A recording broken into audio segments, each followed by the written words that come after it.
Masu sauraro sai ku gyara zama tsaro domin kallon cikakkun bidiyoyin da za mu sako muku su 'yan takaitu. Kamar yadda kuke gani nan da yayin da aka zauna ne da sabon shugaban kasar ta Nijar wato Janar Abdurrahman Tishani, yayin da suka yi naɗin sabbin gwamnoni har mutum 8 a kasar ta Nijar, wanda kuma dukansu dai manyan jami'an tsaro ne a kasar. Haka zalika za mu ƙara sako muku cikakken wannan bidiyon. Kamar yadda kuke gani, wannan shine Janar Christopher Musa, wadda dai shine shugaban sojojin kasar ta Najeriya, yayin da ya bayyana akan cewa a shirye suke, sun shirya tsaf, kawai umarnin shugaban kasar wato Bola Ahmed Tinubu kawai suke jira domin dira a kasar ta Nijar, domin kwato bazun da kuma dawo masa da mulkinsa, da kuma wani irin alwashi da yake akan cewa suna tabbaci idan suka je kasar ta Nijar za su samu nasara. Haka zalika masu sauraro za ku ƙara jin yadda shugaban kasar ta Najeriya wato Bola Ahmed Tinubu, wanda dai shine shugaban kungiyar ECOWAS, ya ce cewa za su datse wutar lantarkin da suke bawa kasar ta Nijar. Haka zalika kuma masu sauraro za ku ƙara jin yadda wasu manya a kasar ta Najeriya suka fara bawa Bola Ahmed Tinubu shawara akan cewa kamata ya daina zara jiki a matsayinsa na shugaban kasar Najeriya, kuma kazalika ya daina zara jiki a matsayinsa na shugaban kungiyar ECOWAS, domin tabbas kasar ta Najeriya da kuma Nijar tamkar dai uwa ne da uba. Bai kamata a dinga yunkurin haddasa fada a tsakanin nasu ba, tunda al'ummar kasar ta Nijar sun nuna cewa suna goyon bayan juyin mulki. Sannan kuma za ku ƙara jin yadda kasar Mali da Burkina Faso da Guinea suka yi Allah wadai da kalaman Tinubu da kuma kai farmaki kasar ta Nijar, yayin da suka ce cewa tabbas idan an taba kasar ta Nijar tamkar an taba su ne, don haka su ma sun shirya da sojojinsu tsaf domin mara kasar ta Nijar baya, kuma kazalika su ga malukin da ya isa ya taba kasar ta Nijar sakamakon juyin mulki wa Bazoum da suka yi. Kuma kazalika za ku je da ake tunani da kuma raɗe-raɗin cewa tabbas kasar Rasha za ta iya kawo kasar ta Nijar tallafi tare da yakar kasar ta Najeriya matukar idan ta ce za ta sanya kanta a cikin rigimar da ke faruwa a kasar ta Nijar. Masu sauraro sai ku gyara zama tsaf domin jin cikakkun 'yan takaitattun rahotanni da kuma 'yan takaitattun wasu bidiyoyi game da wasu hotuna da muka samu nasarar zakulo muku su kai tsaye daga can kasar ta Nijar. Sannan masu sauraro kuma dai za mu so da ku bayyana mana irin naku ra'ayoyi a ƙarshen wannan rahoto. Amma masu sauraro, idan wannan shine farkon ka mana ziyara wannan tasha tamu mai albarka, kafin mu tsunduma gundanar rahotannin, muna so da ku danna mana subscribe da kuma danna mana ƙararrawan sanarwa kamar haka.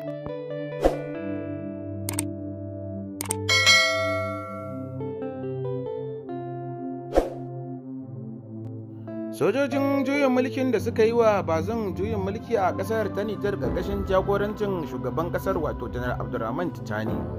sun naɗa wasu manya-manyan jami'an tsaro mutum 8 a matsayin dai su ne gwamnonin wasu jihohi a kasar ta Nijar. Kamar yadda za mu lissafo muku jerin manya-manyan jami'an da aka naɗa a matsayin gwamnoni da kuma kowane gwamna da jihar da yake wakilta. Da farko dai an naɗa General Ibra Bulama matsayin dai shine gwamnan jihar Agadez, wanda jihar Agadez ta koma yanzu karkashin General Ibra Bulama a matsayin shine dai sabon gwamnan mulkin soji. Sai kuma General Iro Umaru, wanda dai shine kuma sabon gwamnan jihar Doso a karkashin mulkin soji. Sai kuma General Ibrahim Bagadoma a matsayin shine dai sabon gwamnan jihar ta Difa na mulkin soji. Sai kuma General Abdu Asumana a matsayin dai shine sabon gwamnan jihar ta Niamey a ƙarƙashin mulkin soja ta CNSGP. Sai kuma Manjo Umaru Tawaye a matsayin dai shine gwamnan jihar Tawa. Sai kuma Janaral na 'yan sanda wato Isufu Mahamani a matsayin gwamnan jihar ta Maradi. Sai kuma Kanal Marina Buka a matsayin gwamnan jihar ta Tilaberi. Sai kuma Kanal Labo Isufu a matsayin gwamnan jihar ta Zandar. Waɗannan su ne jerin gwamnoni guda 8 da sabon shugaban ƙasar wato Abdurrahman Tishani suka zauna a tattaunawar da suka naɗa su a matsayin dai su ne sabbin gwamnonin jihohi guda 8, wanda dai sauran sunayen da kuma sauran hotuna tare da wasu bidiyoyi za mu sako muku su nan ba da jimawa ba idan sunayen suka ƙarasa fitowa. Ya Allah, ya Ubangiji Allah, muna roƙonka wannan sabbin naɗe-naɗen sojoji da aka ba su gwamnoni a wasu jihohi da ke ƙasar ta Nijar da kuma juyin mulkin da sojojin ƙasar ta Nijar suka yi, ya Allah, ya Ubangiji Allah, muna roƙonka ya Allah, idan alkhairi ne ya Allah ya ubangiji Allah ka ba su nasarar tabbatar da alkhairi a ƙasar ta Nijar tare da kawo ci gaba mai matuƙar gagarumin tarin yawa a ƙasar ta Nijar. Kuma ya Allah ya ubangiji Allah muna roƙonka Allah ka kauda duk wata fitina da ta yi tunkara ƙasar ta Nijar da kuma Afirka baki ɗaya. Nijar da Najeriya dai tamkar 'yan uwa aka ɗauki juna. Masu sauraro za mu so da ku bayyana mana irin naku ra'ayoyin akan wannan naɗe-naɗen da aka yi na gwamnonin. Shin kuna goyon bayan wannan naɗe-naɗen sabbin gwamnonin da aka yi na wasu jihohi a ƙasar ta Nijar, ko kuma a'a ba kwa goyon baya, kun fi goyon bayan gwamnonin mulkin fararen hula? Sannan kuma masu sauraro bari dai mu sako muku bidiyon da shugaban hafshan sojojin ƙasar ta Najeriya ya furci akan kai farmakin ƙasar ta Nijar domin kwato Bazum da kuma dawowa fararen hula da mulkin su a ƙasar ta Nijar. An rige an gaya musu cewa babu wanda zai supporting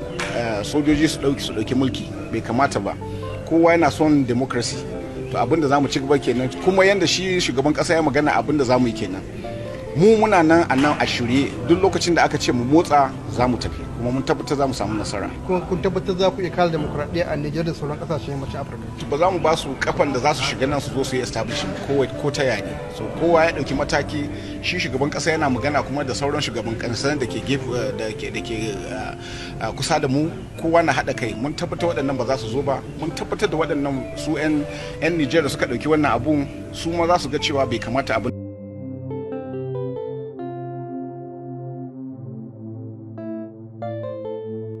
Wannan dai shine kaɗan daga cikin tattaunawa da aka yi da shugaban hafshin sojojin ƙasar ta Najeriya akan yunkurin da ƙungiyar ECOWAS take yi na kwato Bazum daga hannun sojojin da suka yi juyin mulki tare da hukunta su da kuma dawo Bazum mulkinsa a matsayin dai ya ci gaba da jagorancin shugabancin ƙasar ta Nijar,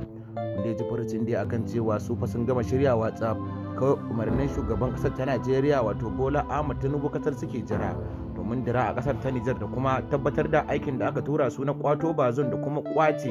kujerar shugabancin kasa daga hannun mulkin soji,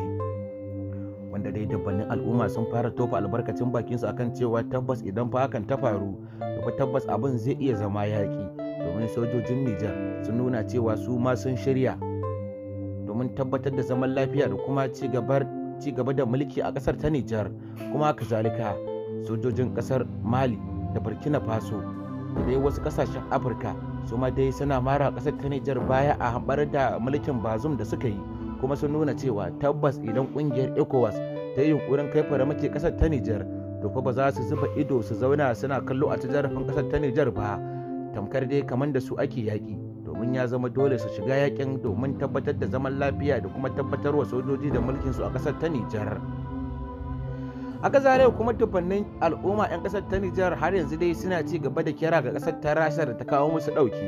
wanda dai an fara tunanin cewa tabbas kasar Rasha fa za ta iya kawo wa kasar ta Nijar dauki tare da tabbatar da cewa Faransa ta bar kasar ta Nijar,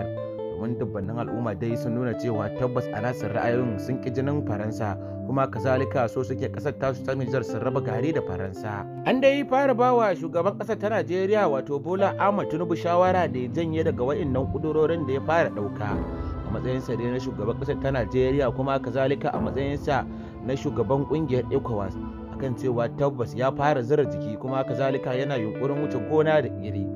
domin tabbas ya ce zai tura sojojin kasar ta Najeriya su garzaya kasar ta Nijar domin kwato wa Bazum mulkinsa. Ana tunanin cewa hakan fa abin zai iya ba lallai bane ya haifar da ɗa mai ido, domin tabbas zai iya haifar da yaki tsakanin kasashen, musamman ma dai kasar ta Nijar da kuma kasar ta Najeriya, wanda dai mu karan kanmu ba ma kaunar hakan ta faru. Muna buƙatar a samu zaman lafiya a kasar ta Nijar. Shin ma sauraro mazaunan kasar ta Nijar, shin kuma kun ƙi jinin Faransan, kuma kazalika kuna goyon bayan ku raba gari da kasar ta Faransa, ko kuma a'a kuna so dai Faransan ta ci gaba da buga muku kudaden ku kamar yadda ta saba, ko kuma a'a kuma dai kuna so ku fara cin gashin kanku, kuma kazalika a fara buga kudaden kasar ku a taku kasar kamar yadda ake a sauran kasashen da suka samu yancin kai. Wanda dubbannin 'yan kasar ta Nijar sun nuna akan cewa kasar ta Faransa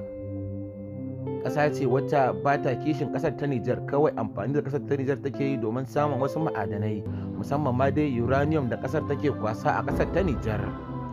sai dai kuma halin da ake ciki ba kasar ta Faransa ta fara ganin cewa tabbas sojojin fa da gaske suke, yayin da suka ƙi dawo da Bazoum mulkinsa. Sojojin kasar ta Faransa sun fara kwashe mutanen nasu da kuma sauran wasu mutane 'yan ƙasar Turai mazauna kasar ta Nijar. Shi sa dai masu sauraro muke so da ku sake bayyana ko ci gaba da bayyana mana irin naku ra'ayoyin akan wannan kifar da mulkin gwamnatin Bazoum da sojoji na juyin mulki suka yi a kasar ta Nijar, tare kuma da ƙara kira ga kungiyar ECOWAS da game da kuma irin shawarorin da kuke ganin ya dace ku ba kasashen Afirka da kuma kungiyar ECOWAS wanda take tunanin cewa za ta iya kai farmaki nan da wasu 'yan kwanaki da ta ɗibawa sojojin da suka yi juyin mulki a kasar ta Nijar domin dawo da Bazoum. Muna so da ku bayyana irin naku ra'ayoyin tare da bayyana irin naku shawarwarin.